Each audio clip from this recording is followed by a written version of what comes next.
Hi everyone, it's so nice to see you all. Let's start. So who likes going to the theatre? So this photograph was taken years ago during rehearsals for a play in London.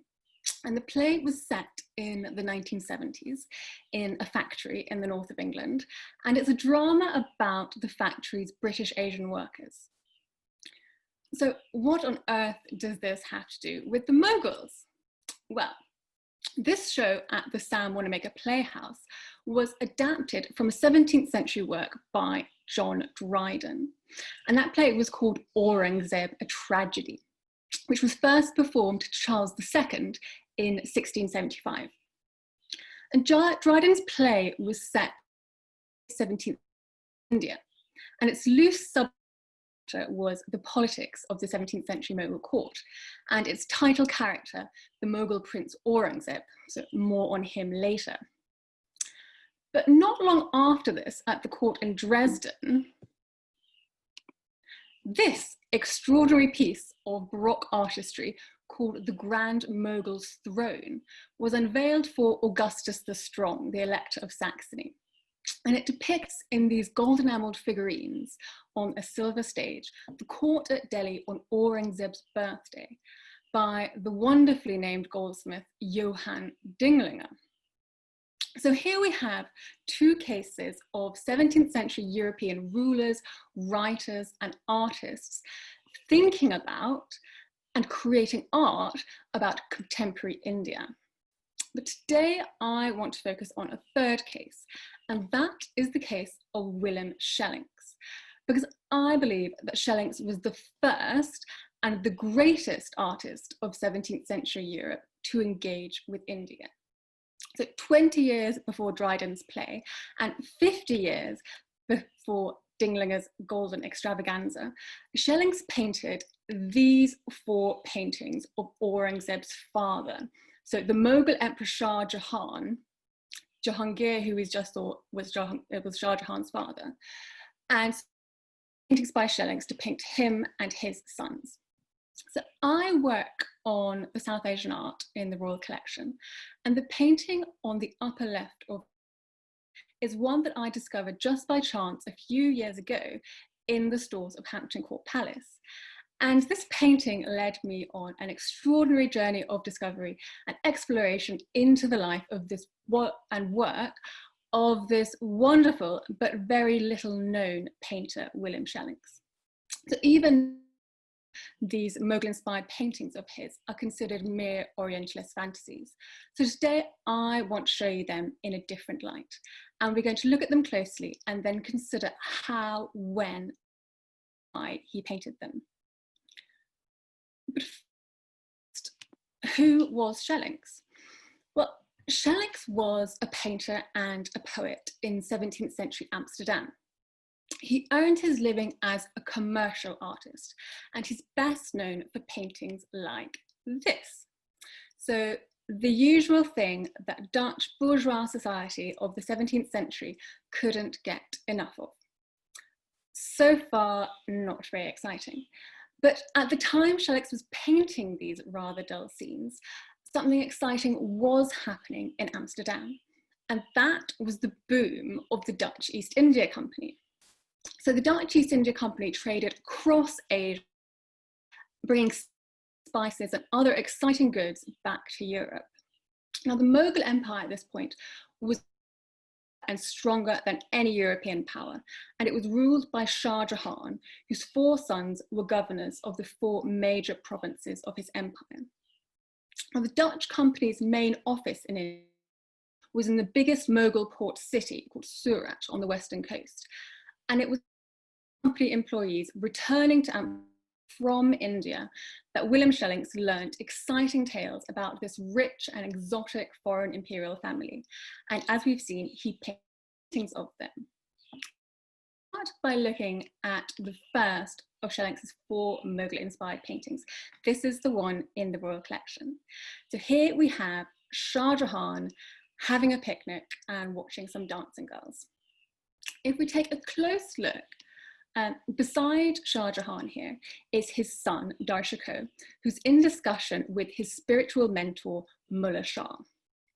Now, how do I know this? I know this because Schellinks' portraits are direct adaptations of contemporary Mughal portraits. So let's take a look. Here on the left is a portrait of Shah-Jahan, 17th century in the royal collection. And if we compare him to Schellinks in Yuen Rula, dark moustache, got the same white beard, the same profile, it's undoubtedly him. Now here's Mullah Shah. We've lots of Mughal paintings of Mullah Shah and Darshako in discussion, but for the comparison here, I've chosen this portrait of him from the British Library because it's in an album that was actually made for Darshako.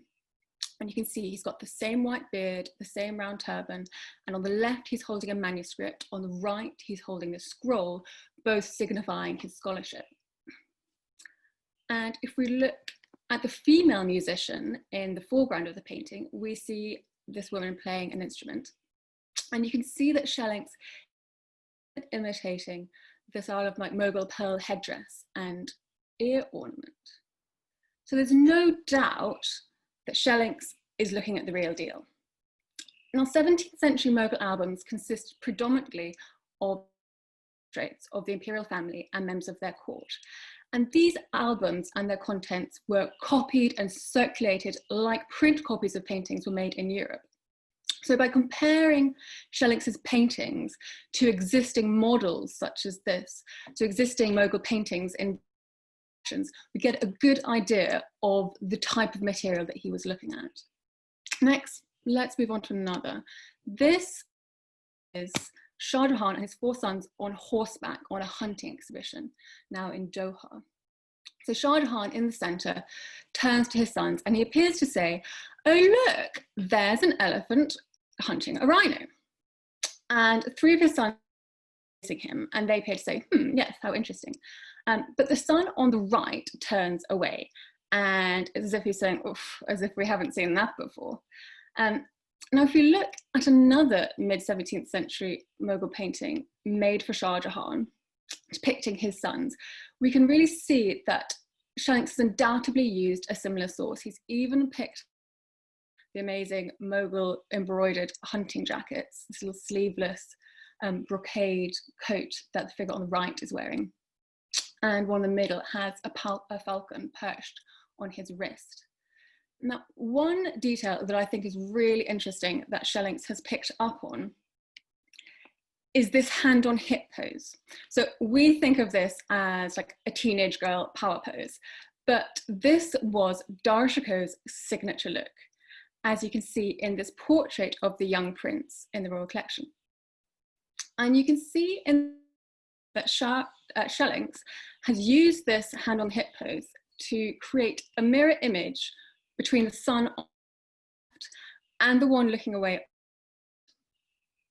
This aspect of the painting becomes even more intriguing when we look at Schellinks' original sketch for the painting, now in the British Library.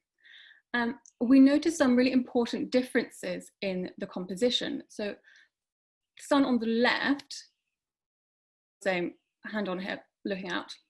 But when we look at the one on the far right, something very different is going on.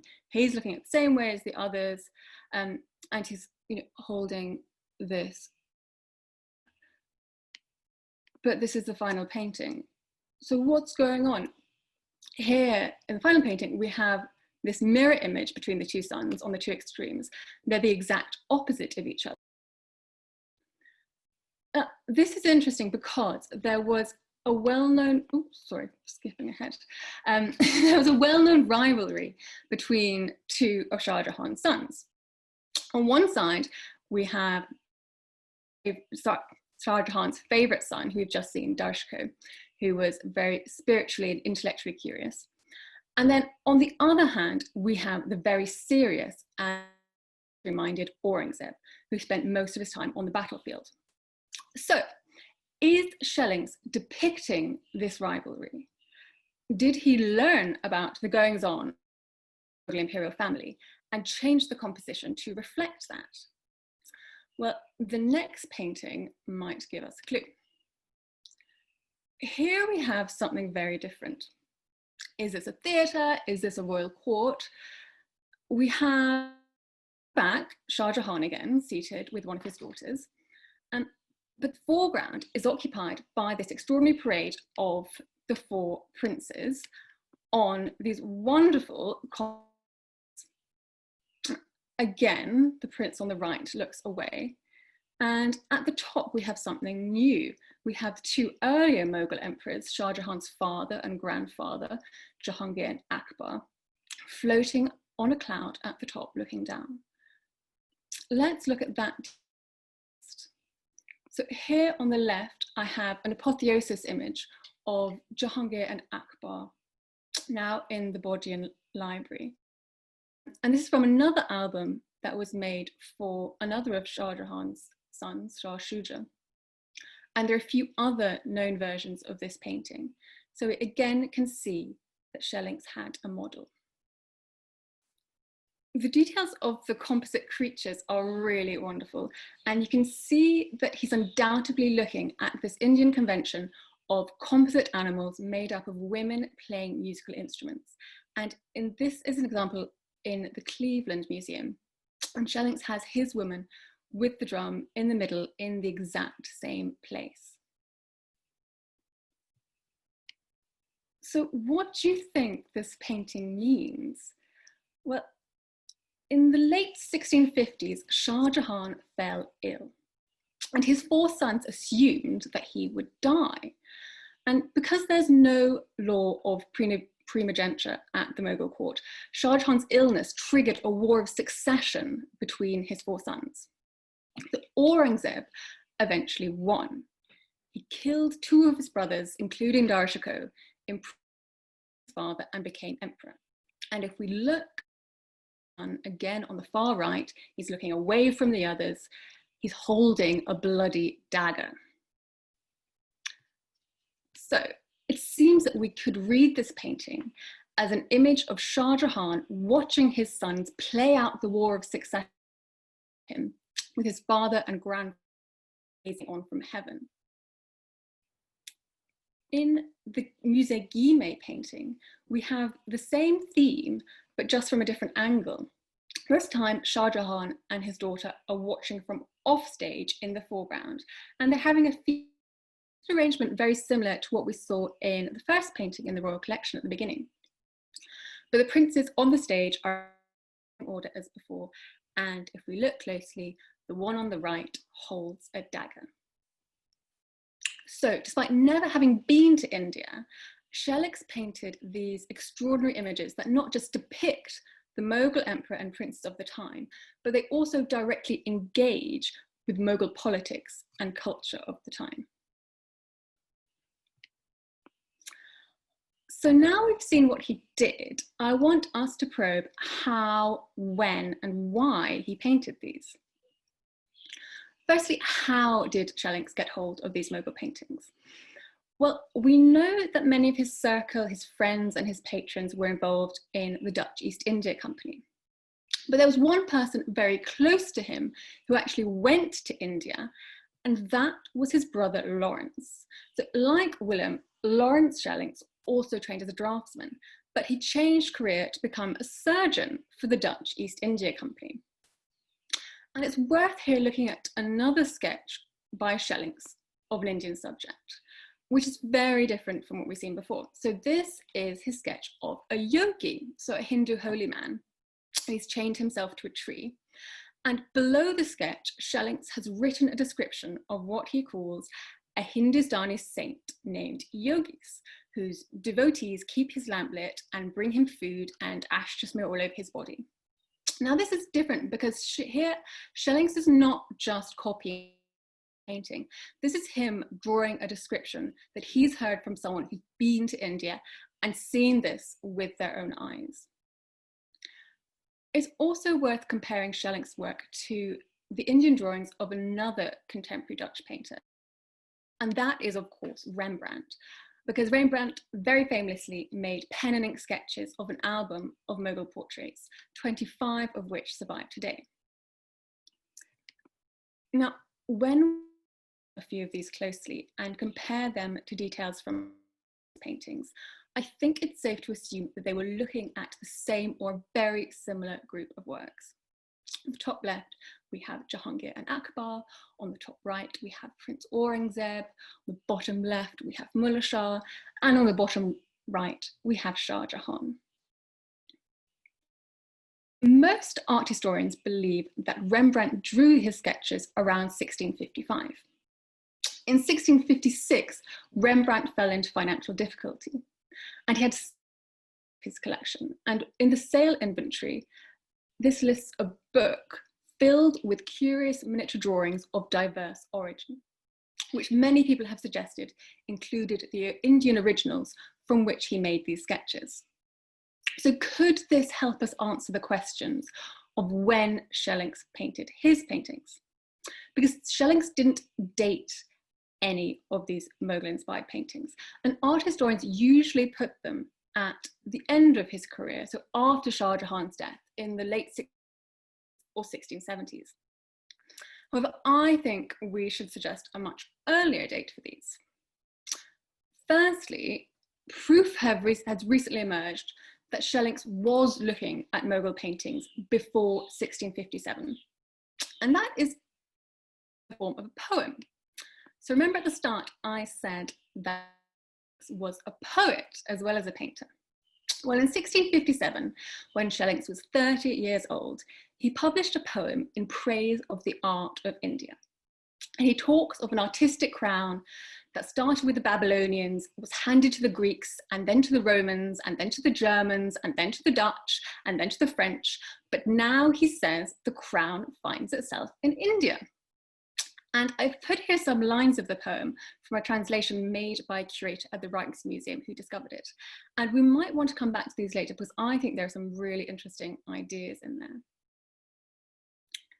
But also in 1657, a play called De Groeten Tamerlaan, The Great Tamor, was performed in Amsterdam with these amazing tableaux vivants of great Asian battles. And if we compare the new city theatre in Amsterdam at the time that Schellinks was painting to his painting in the V&A, we can perhaps make a link between the play De Groeten Tamerlaan and the theatrical settings of Schellinks's paintings. Thirdly, it was in 1657, of course, that Shah Jahan became ill, which prompted this war of succession and ended with Aurangzeb eventually defeating his brothers in 1658.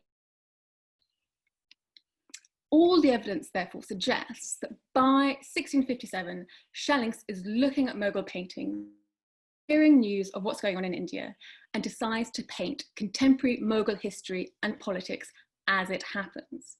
So the compositional changes to the second painting we saw suggests real-time reaction. So why did he paint these?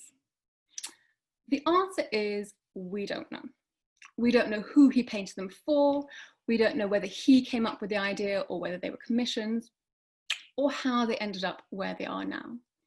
But we can suggest why they are important. And that's the 30-year-old Schellinks was the first European artist to really understand and admire the vocabulary of Indian art.